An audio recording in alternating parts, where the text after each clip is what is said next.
Hey everyone, welcome to the Horror Show. I'm Cecil Laird. I'm Marcia Parker. I'm Eric Harrison from the Death Twitch. What's up? That's right, we have a special guest here for our review of the original remake. God, I already screwed it up. It's Rob Zombie's Halloween, you guys. That's what we're going to be talking about. It's the original Rob Zombie Halloween movie, but obviously a remake of the original movie overall, which of course was done by John Carpenter, in case you guys have been living under a rock. But this was the Rob Zombie remake, so we're going to be talking about the first one. We're actually about to record our not only review, but commentary for the second one. So hopefully we don't have any technical issues like our commentary for this one did. R.I.P. Rob Zombie Halloween commentary. It was good, too. It was good, but yeah, sorry. Sometimes things happen. But anyway, guys, we're going to be talking about the first movie. Like we normally do our reviews, we'll be doing our overall thoughts, our thoughts on the story, the acting, the effects, all of that good stuff in turn. So let me just start off by saying my overall thoughts are, my opinion of this movie changed slightly from when I first saw it to when I watched it this time. I first saw it when it came out, of course, in the theater, and I actually really enjoyed it a lot at the time. I appreciated the backstory for Michael. I understand that he's supposed to be a force of nature, and the backstory is diluting that a great deal. But I actually enjoyed having that to latch onto and seeing sort of the origins of why he's this way. However, when I rewatched it, while I still like the movie, I do feel it was more boring this time around, and I don't think, while I was okay with the origin being 45 minutes, you know, him in the hospital, you know, before he actually becomes the Michael Myers we know, being 45 minutes, I was okay with it the first time around. This time around, I was like, ugh, this is a bit of a slog. We really need to get to it. Yeah. And then, again, both times I felt like the back half of the movie was rushed as a result of trying to cram so much in at the beginning. So that's my overall thoughts on the movie. Marcia, what about yours? So I did learn, during the commentary, I did learn some information about the movie I wasn't aware of previously, where, you know, Rob Zombie actually wanted to make the first movie into two different movies. One purely about the backstory of Michael, and then the second with his arrival into, you know, Haddonfield and attacking Laurie and all of that stuff. So that's why it is so heavy in the Michael backstory, which, you know, I'm glad. It makes totally sense that they said, no, don't do two, because it's stupid. Nobody's going to want to watch that movie. They're correct. The first time I watched it, I was similar to your thinking, where I really enjoyed it. I love Rob Zombie. I was excited about it. And I think I was a little blinded because I was so excited that it was Halloween and it was Rob Zombie and Michael Myers was huge and it was going to be fun. And I really enjoyed it that first time around. But and I've watched it since then, but I get the last time we went through it, like I was really concentrating on it and really dissecting it. And, you know, it was long. And it was because they could have cut, like, a third of that backstory out. They would have, like, kept, like, the front end, maybe a little bit of the psychiatric ward in there. That would have been fine. But they put too much in the psych ward for it to be even useful. It just became redundant and sad. And, you know, and it was really hard for me to watch Sherry Moon, like, shoot herself in the head. You know, being a new mom and stuff, with like weird things affect me now, and I hate to admit that, but yeah, I don't know. I still overall, I still love that the movie exists, and I do appreciate it for what it is. The back half is, you know, really close to the original. You know, I don't know. I think if they would have cut that little chunk out, 45 minutes out of that movie, it would have been gold. So that's my overall thoughts. Eric, what's your history / thoughts on this one overall? Similar to yours, where when it came out, I went and saw it and I really liked it. And then I still liked it when I watched it a few times, but then, you know, I've watched these movies that I like a lot, usually. So after a while, I don't know, it's like it's okay. I kind of wish that I like their style with Michael actually being back in Haddonfield. All that, which was imitating the first in a really condensed manner, was actually pretty interesting to me, and they tried to add a little bit on to it. of their own. Hey, what's up? The stuff when he's a kid is interesting, ish. Yeah. I think it was a weird. I don't know. It doesn't sit right with me after a while, but I really enjoyed it at first, which is it's weird. Like I don't usually change like this about movies. Usually I know what I like and I know about like that about the movie. But I don't know. I could still appreciate that it's interesting and he made an interesting movie and he went for interesting things to do with it. Because there's a lot of remakes that have come out. Dude, there's a lot of remakes that just come out. You never hear about them again. Nobody has them in their collection. Nobody talks about them. They just vanish. Yep. But we still talk about Rob Zombie's Halloween, love it or hate it. So that's something, some kind of substance. That's true. So let's get into the story of it. I mean, we've been talking about a good amount of the story. Obviously, the first half of the movie is the origin story of young Michael Myers when he kills members of his family and then goes to a psych ward and is discovered by a guy named Loomis. And he, played by Malcolm McDowell, of course, and of course, taking the Donald Pleasance role from the original series. And from there, it's a lot of time. It's 45 minutes in the psych ward, or 30 minutes in the psych ward anyway. Maybe the first 10, 15 getting there, and then after that, Michael breaks out, and it becomes the Halloween movie that we all know and we're hoping for. So, I mean, that's basically the story of it all, and it's just a matter of how we thought it was executed, which I think we pretty much just covered. As far as the pacing goes. So if we have further thoughts on the story, feel free to jump in with it. But I will just say that, yeah, I thought that while the pacing worked with me at first, I feel like it suffers now. It feels too long. It could be consolidated and still be as effective of a movie.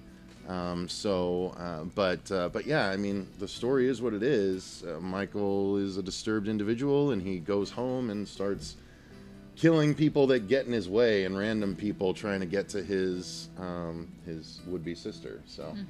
So yeah, that's my thoughts on the story. Marcia, did you have any follow-up thoughts on the story? Just there were some cool moments. I mean, like from the original, like I like how he murdered his family. That was really cool.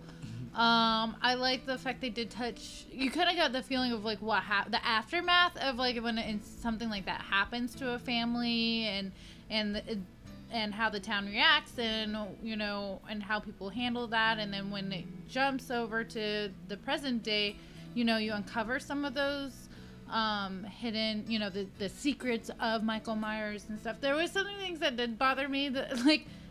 I love Lou Temple, but that whole scene with them in the psych ward, like, I totally, like, spaced about that for a long time. And when I rewatched it and saw that happening, I was like... They were like... It just doesn't make sense. Like, that would be something that somebody would do. Like, I mean, yeah, people do, like, rape the women everywhere, but... Not like, hey, let's take this person and go into the big crazy guy's room and fuck with his mask while I'm raping this chick. You can tell that was forced. Yeah, that's just saying, hey, I really want to have a rape scene in here, so let's do it. And I'm like, I don't get that. Like, you're just being crude for the sake of being crude, which it is Rob Zombie, and he does do stuff like that. Kind of like happening upon a Stephen King book, and you're reading one of his weird coked out sex scenes, but... I don't know. That could have been left out. I don't get it. That's different in the theatrical version. They changed it completely. That rape wasn't even in the original release, I don't think. Really? Yeah, it came in the director's cut. Yeah, I think you're right. Yeah, actually, it was. I like the original theatrical scene a lot better because it like took that out. Yeah, it's all out of there. It's a lot better. So they just go into Michael's room in that scene. I can't remember. It just has to do with their transporting him.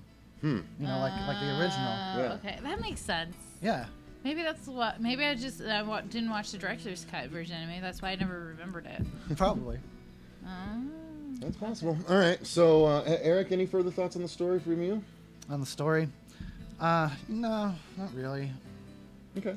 Fair enough.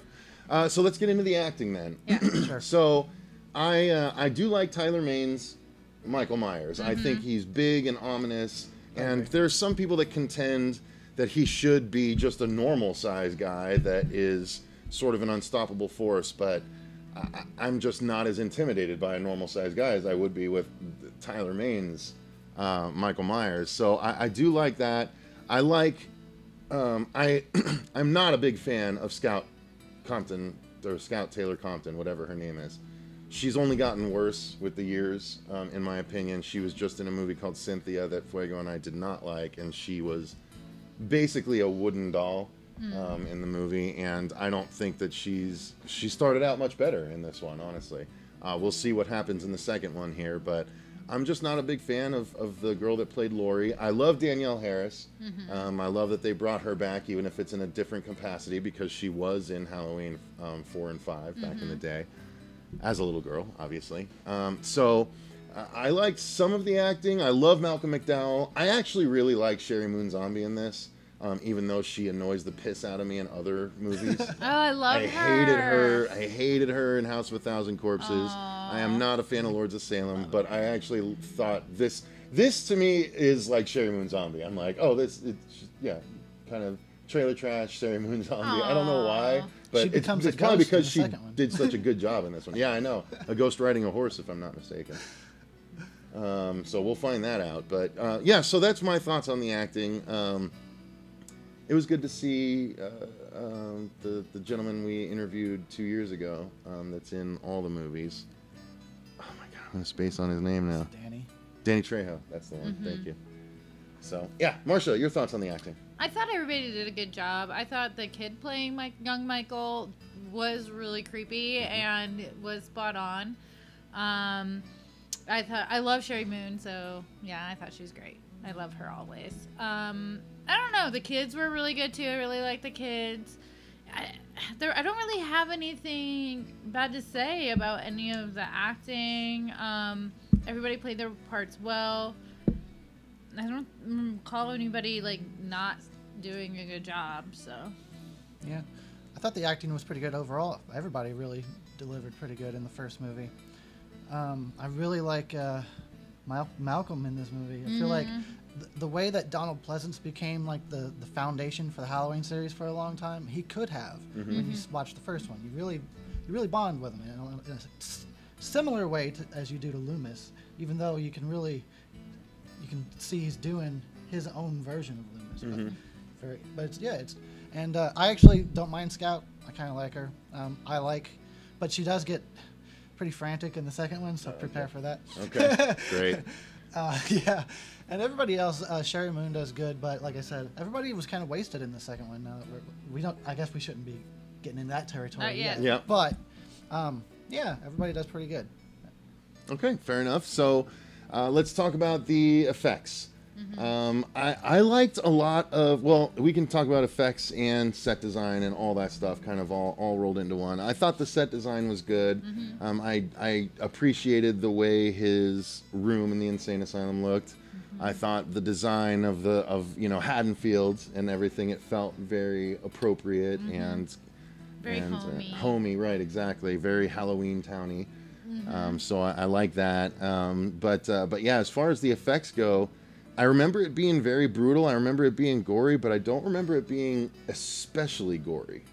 I think it had the right amount of gore for this type of movie.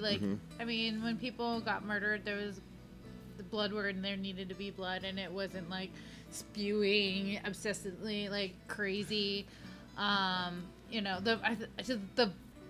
realness of the violence. Coupled with the special effects, I think was a good balance. So I thought they did a really good job. Okay, Eric. I never really thought about it. I feel like they did. I don't know if it was the choice of the filmmakers or if it was a result of the MPAA. If it seems kind of tame, actually. That's what I was thinking. Yeah, it's not. It's more vulgar in its characters and the dialogue, but there's just some stabbings and a throat cut or whatever, and it's not really overly graphic. It doesn't seem like, which is interesting. Does that make the violence feel more grounded to you guys? A little bit. Yeah. It made it feel more real. Yeah. More gritty, this could have. Sure. These could be real people, and this could actually have happened. Sure. It wasn't very, over the top where you would go in an Evil Dead or even sometimes Jason, stuff like that. You feel you're watching a good grounded yeah, well, like, killings. And... like what if you woke up and you were taped down to your chair and you're helpless? Like, that is pretty scary. It's effective. Even though it was just simple and wasn't overly graphic, but yeah. But it was very pretty decent. Yeah, effective. Yeah. Now, what about the cinematography?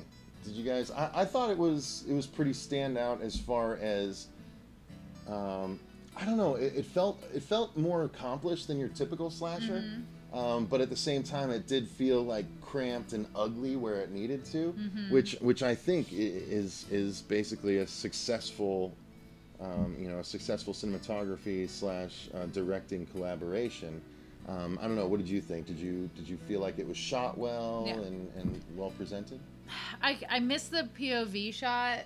I do miss that when that's true. We didn't really get that. You didn't get the POV shot, especially like when he does kill his family and stuff. Like, it would have been cool if you like saw him kill like his stepdad, and then like maybe it transitioned into the POV shot, so you have a little bit of both of that balance. But I missed that. I love that one of my favorite things about Michael Myers is getting in that POV and that kind of like you are the man behind the mask, and like this is, you feel that's Michael. True. Yeah, I like POV. So it's pretty awesome. Yeah. What about you regarding the cinematography, Eric? I feel like it's completely appropriate.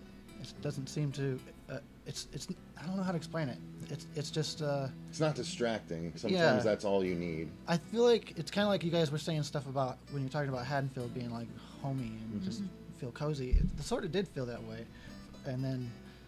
The camera does get shaky, of course, in the climax and whatever. Sometimes that can be an issue for me, but otherwise, yeah, pretty good. And again, I think in the beginning, in the family setting, the trailer park family setting, it felt cramped, and you felt like like you're too close to them a lot of the times and stuff. Absolutely. And that is cinematography. All of that is on purpose. Right. Yep. So I do have to say it's accomplished in that way. So, I mean, this was to me the first semblance that Rob Zombie was like, oh, this is actually a guy that I need to go back and watch all the movies that he makes. Like, as they come out, I want to, like, he is a sort of Tarantino-esque figure amongst the horror community. Do you see what I'm saying? Like, sure. if that sort of correlation there.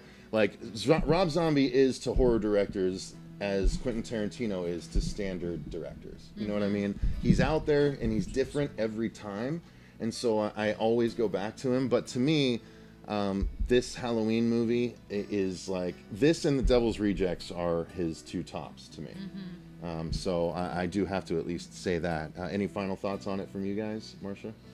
No, I'm glad I went through it again. I really wish everybody could have enjoyed our commentary. I know, it's a bummer. I feel like I'm cursed because like every 6 or 7 episodes I do, like something happens. But no, what? Excuse me? I'm just it's only because I'm editing all the episodes except for the Hail to Stephen King's, which, as everyone knows, is at least 12 a week, if not more. No, but you're welcome to help edit, and then maybe it will lighten my load. It wasn't a dig at you. I was joking. Anyway, but no, I'm glad we watched it. I'm excited to watch the second one. I'm excited to go through the whole series again. Because, I know, me too. I feel like I'm watching everything with fresh eyes, and it's just exciting to like relive these ones because we've been watching so many movies, all this new stuff that's coming out, and watching these new shows, and you're just like, these old ones are getting lost in translation. So I'm excited to relive them and kind of compare, my horror now to my horror then, and see where I am and how they hold up. So how you've grown. How I've grown. Eric, final thoughts from you, buddy? Oh yeah, it's I have not watched this movie in a while because this was a surprise to me. We didn't really know we were even doing this. Nope. So, I hadn't seen it in a few months, but I'm going on, I don't know, what is it now? Over 11 years of been watching the movie. So I have seen it plenty of times, but my final thoughts is it's worth a watch. At least one watch. Everybody's going to have a different experience. Yeah. It's just one of those kind of movies. Yeah, that's true. Yeah, because he is I mean, he does beat the shit out of that other kid even Yes, he before does. he's I was like thinking about Michael that. Myers. I was before he's a bullied. killer. You know, a lot of people have been bullied, but like they just went to the extreme, Yeah. like, really fast in this movie. Yeah. It was pedal to the metal. It was Little like he already Anchorman, killed the that kid. escalated Okay. quickly. And that was before bullying was such a big deal in polarized, like it is now. And Yeah. then you think about it, and you're like, shit, because yeah. Yeah, for real. Anyway. All right. Well, I think that's going to do it for our review of Rob Zombie's Halloween. Ow. Let us know in the comments down below what you guys thought of this one. I hope you guys are enjoying our Halloween reviews this month. This is actually the first one that we're doing. We decided to do things a little different. I actually made the call to watch the Rob Zombie movies before we rewatch the old movies, because I just want to. I've always done a comparison the other way around. I see. So since it's been forever since I'd seen any of them, I'm like, let's do Rob Zombie first, because I'm more of a newer horror movie guy anyway, usually. Sure. And then I want to go back and see if the old ones still hold up as being that much beyond these or not. So Yeah. Well, I don't know that they are, but there's this nostalgia factor with the old ones that'll always be there too. So That's true. It has to live up to that too. So why don't you guys let us know in the comments down below, what are your thoughts on Rob Zombie's Halloween? How does it hold up? I mean, it seems all three of us enjoyed it very much the first time we saw it, but our appreciation has waned over the years. Yep. Are you in the same boat? Are you in the reverse boat? Is your boat, are we two ships in the night? Are you going the other direction? You started out not liking it, but now you appreciate it more. Be interested to hear your opinion. Let us know in the comments down below. Let's get that conversation going. Thank you very much to all of our patrons, of course, for supporting the channel. We greatly appreciate you guys. This specifically wasn't a Patreon request, but part 2, which we're about to do, is. So we figured we'd go ahead and do this since we have to do them all for Halloween month anyway. But yeah, thank you guys very much for watching. The link is in the description box down below if you want to join Patreon, or if you want to go to our TeePublic site and support us by getting some really cool horror show merch. Thank you guys for watching. I've been Cecil Laird. I'm Marcia Parker. I'm Eric Harrison. And remember, Stay scared. The links to the Death Twitch are in the comments down below as well, or in the description box. And thanks for having me on. Yeah, thanks for being here. Ow.